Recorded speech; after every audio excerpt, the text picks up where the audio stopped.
So we are finally calling it a weapon, and the weapon has a name. Prime Finder. But what is a prime finder? The prime finder is the theorem that baby boy Ed is trying to figure out, the theorem that Safiya was trying to figure out, and all those mathematicians 900 years ago figured out. It's the cipher, a theorem that can uncover the hidden pattern in prime numbers, and by uncovering this hidden pattern, give order to the random prime numbers used to protect the digital world. So basically, if they have this prime finder, this theorem, they can hack anything in the world and become rich, commit digital crimes and become rich. And we have the players of this game a lot more clear by this point. We know that there's the side of the NSA / NSA adjacent / rogue agents within the NSA / Kepler Institute who are clearly trying to protect this knowledge from being discovered, this weapon from being created, until this current episode. Because in this current episode, they're not trying to protect it because they realize they cannot protect it anymore because it's going to be found out anyway, because Ed is unrelentless. And they have decided, okay, if we can't protect it, if we can't stop it from happening, if there is no amount of people we can kill to stop this weapon from being created, we're going to own it. Yeah, we're going to own it. And on the other side, we have someone else. See, I've been saying all along that this someone else is some secret ancient organization.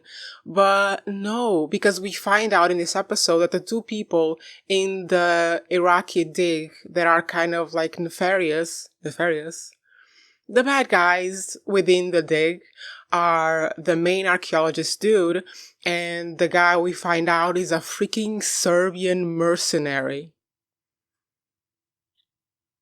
And I'm thinking, it had to have been like a rich dude that hired this mercenary, right? Or a bunch of rich people who are behind this secret organization who hired the mercenary to protect the dig until they can get Ed to figure out the hidden pattern in prime numbers, right? But then I was thinking, is it a big, rich, secret organization? Or is it the archaeologist? Because couldn't it be that the guy behind the explosion was the archaeologist? Because, I mean, he probably knew where the House of Wisdom was. He probably knew where to place the bomb. I mean, I'm sure it's not that hard to figure out to make a bomb. Couldn't it be the archaeologist hiring the mercenary after he exploded the place to make sure that he gets the knowledge from the House of Wisdom? Couldn't it be just the archaeologist instead of a big secret organization? I feel like it could. That's my main theory so far. I'm still hoping for a big secret organization because that would be fun. That would be so much fun. But I think it could potentially just be the archaeologist. But anyway, this is why they invited Andrea, because she was married to Robert, and at the time, they didn't know about Ed. They thought Robert was the one with the knowledge about this because he was the one who knew Safiya and all that stuff. So I'm pretty sure they invited Andrea so that Robert would come. And then when he didn't come, and it was kind of everyone in the world of prime numbers became aware that the true person behind the algebra that they saw on the screen was not Robert but Ed. And when Ed came to the dig, they were expecting him to uncover the secret pattern in prime numbers or to uncover whatever it was missing. And that's why they protected him. That's why the mercenary protected Ed, because they need him to find the theorem. So that's why they invited Andrea, that's why they protected Ed, and now they have nothing. I mean, they don't have nothing, because from the little snippet of information that Ed says before Andrea says to him, shut the f*** up, the little bit of information they get is enough for the archaeologists to figure out that the French, when they were there, probably did a paper tattoo of the place, and that probably is somewhere in a museum. And of course, we know that Andrea already figured out where it is, and that's where they're going next, to France. But I am assuming that the archaeologist and his mercenary buddy are going there as well, because he figured it out. That's what happened, and that's how they have probably the missing piece of information from the tablet. So the next place we will see them all will be in France, and also because the NSA lady, Jane, is going to go to France as well to meet Taylah, probably. And at the end of the episode, we get this idea that Andrea might be in danger if she continues to go to the dig. But if the archaeologist and the mercenary buddy are going to France to look for this print, Andrea will probably be safe. And she will continue to do the translations and the photographs, and not only photograph the evidence that it was a intentional explosion, but also photograph the temple so that she can, study it later if it, falls. Because if it was an explosion on purpose, after they have the information that they need from the House of Wisdom, they will absolutely want to destroy the evidence that it was on purpose, and will probably explode it again or do something to knock it down, which is insane, because that is the House of Wisdom is so beautiful and it just looks so cool, and they should keep it as like a monument or something. But yeah, I'm pretty sure that's the plan. Get the information, explode the rest of the house, and uncover the secret pattern in prime numbers. And rule the world. That's what everyone wants, to rule the world. Everybody. I am not about to sing on this channel because all of you would go deaf. I don't have a good singing voice. And it's not even me being humble. It's me being generous to myself, saying it's not good. Anyway, in the middle of all of this, and with the assassination attempt on Ed, Taylah figures out that the person behind this is her godmother, that we now found out is her godmother, Mrs. Smith. Jane, I mean. After we see Jane and her buddy trying to assassinate Ed, I think it's pretty safe to assume that they were the ones, either the NSA or NSA adjacent or Kaplan Institute adjacent, were the ones to take Robert out and to take out Taylor's boss when they were like on the pier or something. I think they are responsible for those deaths.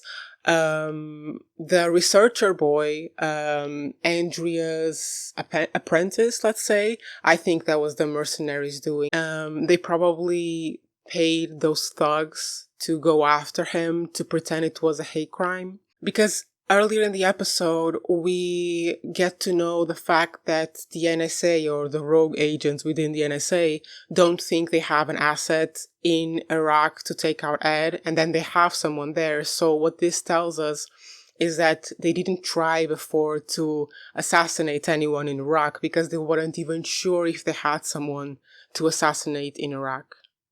Or maybe the reason why they think Rashim wasn't there was because he should have escaped or left after he took out the researcher boy. Whatever. Whether it was the NSA or the mercenary dude that took out researcher boy, it was related to the fact that he was in the know that was not a gas leak, and that someone did it on purpose to get to the House of Wisdom, to get to the hidden pattern in prime numbers, to get a weapon to destroy the world, to rule the world. So it's becoming very clear, the picture. My explanation of it might not be clear, but it's becoming very clear. I'm gonna be honest, I was expecting a lot more players to be involved in this, because so far it's just NSA and Kaplan and the mercenary and his archaeologist. I was expecting more people to be involved in this. I was expecting more people to know about this and to be interested in this and to be invested in this. I was expecting a secret ancient organization. That would be too much to ask, but it still could be possible. The people behind the archaeologist and the mercenary could still be a secret ancient organization. And I have faith in that, if nothing else. But yeah, again, the plot is going by really fast. It feels nice to an extent, but at this point, I am missing like the slow down period of the plot. I wish we had spent more time at the House of Wisdom. I wish we had explored more aspects of it. I hope we still do that with Andrea in the next episode. I don't think we will because what else is she going to uncover that is relevant to the plot? Because the plot is all about the freaking prime numbers. Unless she uncovers like a secret hidden passage or chamber, I don't think it's going to be helpful at all. But I wish we had spent more time there at the House of Wisdom because it's so cool. It's like literally the coolest set on the whole show, and we don't spend that much time there. But yeah, that's what I'm missing from the show, a slow down period. I want them to just take a breath, take everything in, and I don't think it's going to happen until the end of the season because there's 3 more episodes left, right? Next episode is going to be in France, all the shenanigans of them probably being chased after they have the clues from the museum or university they are going to. And maybe in episode 9 we get a cool down period where Ed actually has to sit down somewhere, like hide in a little hole and figure out everything and write the theorem. But yeah, I'm missing that slow down period. But I think that's what we can expect from the following episodes. They're going to be going to France, and it's going to be a convergence, hopefully a convergence of Ed and Taylah, the mercenary and his archaeologist, and the NSA rogue agent. I hope they all get there together because the crash of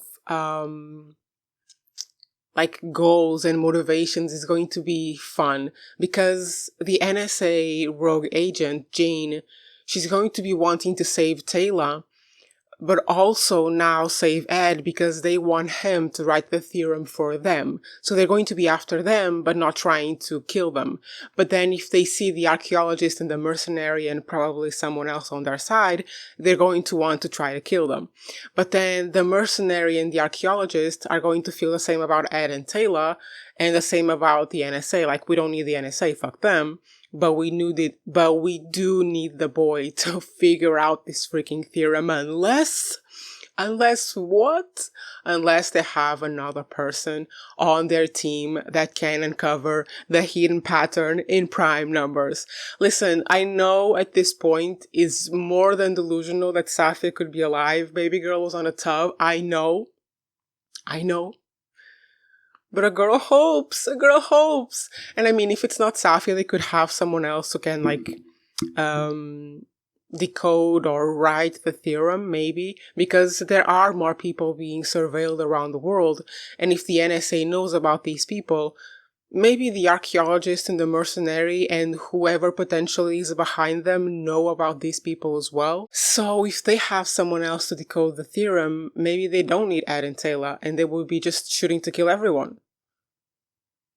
Which would be fun because then Ed and Taylah would be trying to survive and Jane would be trying to save Taylah before Ed, obviously, and maybe she will get caught in the crossfire or something. But then we have Ed and Taylah, who don't want to arm anyone. They just want to bolt and figure out the hidden pattern in prime numbers. And the funny thing is that at this point, they just want that weapon so that they can bargain for their lives. That's literally what they wanted for, to bargain for their lives. And I think it was interesting that they gave us the information that Taylah was in that accident with that boy all those years back, because it kind of sounds like she was a bit responsible, or at least partly responsible, or at least could be made to look like she was responsible. So at this point in time, we have matter to blackmail both Ed and Taylah. Ed because of his lover boy bartender, who might or might not be a spy for Kepler. I hope he's not, please. And then Taylah could be blackmailed with the information that she might have been responsible for that boy's death and nothing happened to her because Jane covered it up. Which I think is interesting, and I don't think they would have done that just to give context to who these people are. I don't think they would have introduced a lover for Ed just to say that he's gay or bi or whatever. I don't know. I feel like this information, these extra parts in the show will have to be used for something. And maybe it will get to that point where Ed and Taylah have this weapon, this prime finder, and they're trying to bargain for their lives with it. And then the other people are like, you want what? You want to live?